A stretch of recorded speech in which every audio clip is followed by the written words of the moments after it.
আজকের ভিডিওতে আমরা আলোচনা করব ফেসবুকে ভিডিও ছাড়বো কিভাবে। যেমনটি আমি ফেসবুক ওপেন করে নিয়েছি। এবার আমরা ফেসবুকে যদি ভিডিও ছাড়তে চাই তাহলে আমাদের কিছু জিনিস কিন্তু ফলো করতে হয়। সেই জিনিসগুলো আমরা যদি ফলো করি এবং তারপর যদি আমরা ফেসবুকে ভিডিও ছাড়ি তাহলে অবশ্যই আমাদের ভিডিও কিন্তু ভাইরাল হবে। সেটা দেখার জন্য আমাদের প্রত্যেকটা জিনিস খুঁটিয়ে খুঁটিয়ে দেখতে হবে। আমি বেশি কিছু গেজাবো না, একদম কাজের কথায় চলে আসবো। আর যেটা দেখলে তোমরা বুঝতে পারবে অ্যাকচুয়ালি ফেসবুকে ভিউ আনা সম্ভব এবং এখান থেকে যথেষ্ট ইনকামও হয়। আর সেইগুলো আমাদের চ্যানেলে আমরা বিস্তারিত নানানভাবে বলে থাকি এবং খুব সূক্ষ্ম থেকে সূক্ষ্ম বিষয় আমরা কিন্তু আলোচনা করি। আমাদের প্রোফাইল সেকশনে আমরা চলে যাব। এখানে আসার পরে আমি জাস্ট একটা জিনিস তোমাদের দেখাই। এটা কিন্তু একদম নতুন একটা প্রোফাইল বানানো হয়েছিল। এবার দেখো এখানে তোমরা দেখতে পাবে, এখানে একটা জিনিস ফলো করো। ২ দিন আগে, ঠিক আছে? ২ দিন আগে, ৩ দিন আগে এরকম ভিডিও ছাড়া হয়েছিল। এই দেখো, এই একটা ভিডিও আছে, এটা কিন্তু ৩ দিন আগে। এবার আমি জাস্ট ভিউটা দেখাই। এখানে দেখো ভিউ কিন্তু খুব ভালোই ভিউ আসছে। 1.3K, 1.2K, 65K অর্থাৎ 65,000 এরকম নানান ভিউ আছে। যাই হোক, আমাদের ভিডিও ছাড়ার জন্য আমরা সিম্পলি এই যে প্রফেশনাল ড্যাশবোর্ড লেখা আছে এটার উপর ক্লিক করে দেবো। এখানে ক্লিক করার পরে আমাদের সামনে এরকম একটা ইন্টারফেস আসবে। এবার এখানে আসার পরে আমরা যে এই যে কন্টেন্ট লেখা আছে এই কন্টেন্ট ট্যাবের উপর ক্লিক করব। যখন এখানে ক্লিক করব, এখানে ক্লিক করার পরে আমাদের সামনে এরকম একটা ইন্টারফেস ওপেন হয়ে যাবে। এবার গাইস আমাদের কি করতে হবে আমি খুব ভালোভাবে বলছি, তোমরাও খুব ভালোভাবে বুঝে নাও। মাঝখানে একটা কথা বলি, এরকম ধরনের কন্টেন্ট কিন্তু আজকের সময় কেউ বানাতে চায় না। অর্থাৎ বেকার কথা না বলে কাজের কথা বলে, সেটিংস, টিপস, ট্রিক্স এসব দেখাতে চায় না, কারণ এগুলোতে ভিউ আসে না। মানুষের যখন দরকার পড়ে তখন সার্চ করে মানুষ দেখে। প্লিজ গাইস চ্যানেলটা সাবস্ক্রাইব করো, তাতে আমিও কিছু ইনকাম করতে পারি, এরকম ধরনের ভিডিও প্রতিনিয়ত তোমাদের দিতে পারি, ঠিক আছে? যাই হোক, এখানে আমরা ক্লিক করব। এই যে প্লাস বাটন আছে উপরের দিকে প্লাস বাটনে আমাদের একবার ক্লিক করে দিতে হবে। যখন আমরা এখানে ক্লিক করে দেবো আমাদের সামনে এরকম একটা ইন্টারফেস আসবে। এবার এখানে বোঝার বিষয় হচ্ছে ভিডিও, অর্থাৎ কোনো ভিডিও ছাড়তে গেলে রিলসে ক্লিক করতে হবে মাঝখানেরটা, আর লাইভে যেতে গেলে এই যে এইটা। আর তারপরে যদি কোনো ছবি মানে ছাড়তে চাই তাহলে এইখানে ক্লিক করতে হবে। আর যদি কোনো স্টোরি অর্থাৎ স্ট্যাটাস দিতে চাই এটাতে ক্লিক করতে হবে। তো যাই হোক, আমরা রিলস ছাড়বো মানে ভিডিও ছাড়বো, এটাতে ক্লিক করব। এবার এখানে ক্লিক করার পরে আমাদের সামনে আমাদের গ্যালারি ওপেন হয়ে যাবে। এবার সিম্পলি এখান থেকে আমার যে ভিডিওটা সেই ভিডিওটা আমি এখান থেকে সিলেক্ট করে নিলাম। তারপরে আমি এখানে নেক্সট বাটনে ক্লিক করলাম। আর একটা কথা বলে রাখি, যদি আমরা চাই এখান থেকে কিন্তু মিউজিক অ্যাড করতে পারি। এই যে অডিও সেকশন আছে, ফেসবুকের নিজস্ব অনেক মিউজিক আছে। অ্যাড মিউজিকের উপর ক্লিক করলে আমরা সেগুলো প্লে করেও দেখতে পারি। আমাদের যেমন পছন্দ আমরা সার্চ করেও দেখতে পারি। এখানে ট্রেন্ডিং লেখা আছে, অর্থাৎ কোন কোন মিউজিক ট্রেন্ডিংয়ে চলছে সেটাও কিন্তু ফেসবুক দেখিয়ে দেয়। সেখানে ক্লিক করেও আমরা সিলেক্ট করে এখানে উপরে ডান লেখা আছে, ডানের উপর ক্লিক করতে পারি। যাই হোক, আমি অত কিছু বলতে যাচ্ছি না, আমি কাজের কথা বলছি।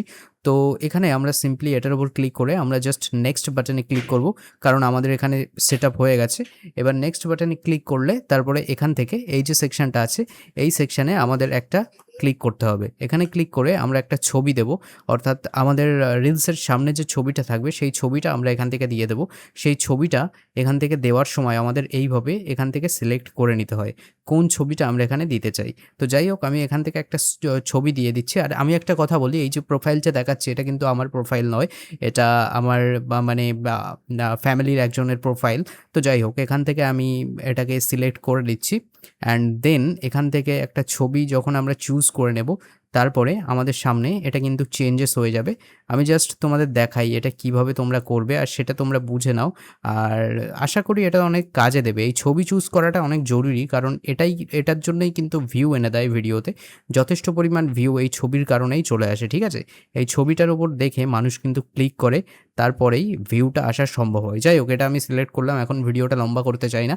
তারপর এই জায়গাটায় আমাদের লিখতে হবে এটা কোন বিষয়ে ভিডিও, তুমি বাংলা, ইংলিশ, হিন্দি, যাই হোক যেরকম লেখো সেই টপিকটা এখানে দেবে। আমি তোমাদের দেখানোর জন্য এই টিউটোরিয়ালটা বানাচ্ছি, তাই আমি কিছু এখানে লিখছি না, আমি জাস্ট কিছু হ্যাশট্যাগ দিয়ে দিচ্ছি। তোমরাও এখানে হ্যাশট্যাগ এইভাবে ইউজ করবে, ঠিক আছে? যখন এখানে এইভাবে হ্যাশট্যাগ ইউজ করবে তখন কিন্তু এখান থেকে তোমাদের সব কিছুই চেঞ্জেস হয়ে যাবে এবং তোমাদের এখানে ভিউ আসার সম্ভাবনা অনেক বেড়ে যাবে, ঠিক আছে? এমন নয় যে এখানে যেমন ফুটবলের রোনাল্ডোর একটা ভিডিও, তো যাই হোক সেজন্য আমি এখানে এটা ইউজ করলাম। আর তোমরা এটা ইউজ করো, তাহলে তোমাদের তেমন কোনো সমস্যা আসবে না। তারপরে এখান থেকে তুমি টপিক চুজ করতে পারো, কোন টপিকে তোমার ভিডিও করেছো সেটা এখান থেকে চুজ করতে পারো। সেটা তোমরা চুজ করলে তোমাদের ভিউটা আরও ক্যাটাগরি বেসে খুব ভালো আসবে, ঠিক আছে? এবার এখানে সব কিছুই সেটিং হয়ে গেছে। তারপরে সব কিছু একটা কথা বলা উচিত, এখানে কিন্তু একটা জিনিস আছে সেটা দেখে নিও। অ্যাড এআই লেবেল, অর্থাৎ তোমাদের ভিডিও যদি এআই দিয়ে বানানো হয় তাহলে এটাকে অন করতে হবে। অন করে দিলে তাহলে কোনো সমস্যা হবে না, আর যদি অন না করো তাহলে কিন্তু পরে প্রবলেম হতে পারে। তারপরে শেয়ার নাওতে ক্লিক করলে এটা কিন্তু আপলোডে চলে যায়, অর্থাৎ এটা আপলোডে বসে যায়। এই যে উপরে দেখো ফেসবুক নোটিফিকেশান বলে একটা লেখা আসবে, তারপরে তোমরা দেখবে আমি জাস্ট ব্যাক করে আমার রিলস সেকশানে যাচ্ছি। এই যে রিলস সেকশান, এখানে দেখবে এটা কিন্তু আপডেট হয়ে গেছে। দেখো এখানে আমার আপলোড হয়ে গেছে। এবার আমি চাইলে এখান থেকে ভিউ করতে পারি, আমার রিলসটা দেখতে পারি। আর যদি না চাই তাহলে এইভাবেও ছেড়ে দিতে পারি, কোনো সমস্যা নেই। তো এটাই হচ্ছে ব্যাপার। এইভাবেই কিন্তু আমরা ফেসবুকে ভিডিও ছাড়তে পারি। আর তোমাদের যদি কোনো রকম জিজ্ঞাসাবাদ থাকে আমাকে কমেন্ট করে জানিও। আমি তোমাদের সেই টপিক নিয়ে অবশ্যই ভিডিও করব, কারণ আমি তোমাদের টপিক সবার আগে কভার করার চেষ্টা করি। আর প্লিজ চ্যানেলটা সাবস্ক্রাইব করো, কারণ আমিও চাই কিছু ইনকাম করতে। তোমরা যদি সাহায্য না করো তাহলে কিভাবে কি করব? অবশ্যই গাইস আমার ভিডিওগুলো দেখো। ছোট্ট ছোট্ট ভিডিওতে অনেক কাজের জিনিস আমি তোমাদের একদম পিওর বাংলাতে শিখিয়ে দিই।